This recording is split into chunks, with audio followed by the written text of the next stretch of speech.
हरे कृष्णा।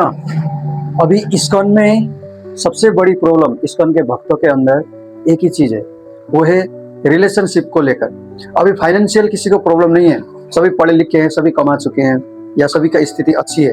अभी सबसे बड़ी प्रॉब्लम एक ही चीज है, वो है रिलेशनशिप को लेकर। आप गुरु महाराज जी के पास मिलने वाले लोगों को कैटेगराइज करके देखिए, सबसे ज्यादा प्रॉब्लम वही लोग डिस्कस करने के लिए आते हैं जिसका रिलेशन में प्रॉब्लम होती है। तो इसका मतलब क्या हो रहा है कि लोगों को भक्ति समझ में नहीं आ रही है। समझ गए ना, कितने साल से भक्ति कर रहे हैं और दोनों कपल हैं और दोनों भक्ति कर रहे हैं और दोनों भक्ति बैकग्राउंड से ही हैं, और इतना भक्ति होने के बाद भी अंदर अंदर दोनों का रिलेशनशिप खराब है।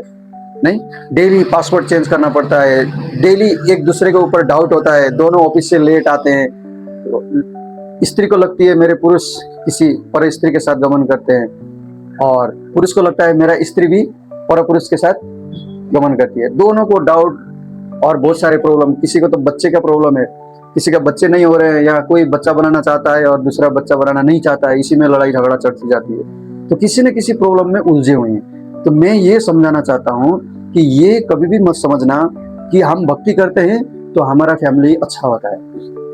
समझ गए ना, भगवान ने 8वें अध्याय के 7वें श्लोक में बोला है, तस्मात् सर्वेषु कालेषु मां मनुस्मरण युद्ध च। हे अर्जुन, तुम युद्ध भी करो और साथ साथ मेरा स्मरण भी करो। वो तो अर्जुन के लिए था, और हमारे लिए क्या है युद्ध?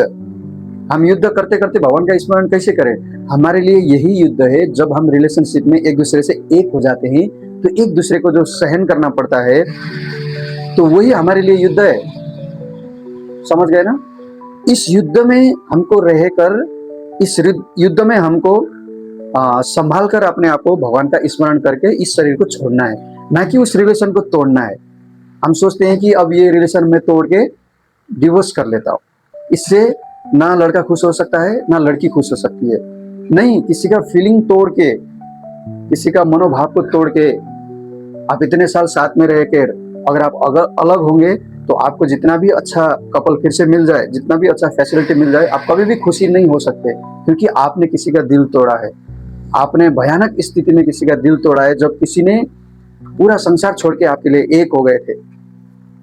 ऐसा सिचुएशन में कोई खुश नहीं हो सकता। तो इसलिए सबसे बेस्ट उपाय ये है कि हम अपना युद्ध समझ के इसको सहन करें और भगवान का स्मरण करें, क्योंकि युद्ध में ज्यादा भगवान का स्मरण होता है। जब प्रॉब्लम आती है तो भगवान का स्मरण ज्यादा होता है। आपका जीवन एकदम अच्छा खासा चलेगा तो आप सीरियस नहीं होंगे, ये संसार से निकलने का मन नहीं करेगा। तो ये बहुत अच्छा अपॉर्चुनिटी है। आप भगवान को हरि बोल के अगर पुकारते हैं तो हरि का मतलब होता है हरना।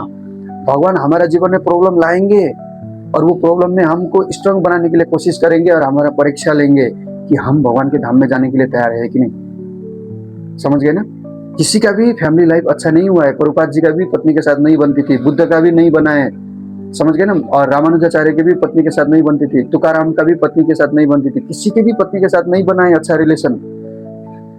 कहने का मतलब ये समझिए कि रिलेशनशिप में हमेशा दरार आएगी, क्योंकि ये कलयुग है, चाहे सतयुग है, कहीं भी हो। अगर दो अलग अलग जेंडर मिलेंगे तो कहीं ना कहीं एक मनमुटाव और एक मिसअंडरस्टैंडिंग क्रिएट होगी। तो इसको ये समझ के चले कि ये हमारे लिए युद्ध है, जैसे अर्जुन के लिए युद्ध महाभारत का युद्ध था। तो इस युद्ध में हमको, इस युद्ध से भागना नहीं है, इस युद्ध से हमको पलायन नहीं होना है। इस युद्ध में हमको खड़े होकर भगवान का स्मरण करके, सब कुछ सहन करके, उसको भगवान की तरफ भेजने के लिए एक माया का लात समझ के हमको आगे बढ़ना है।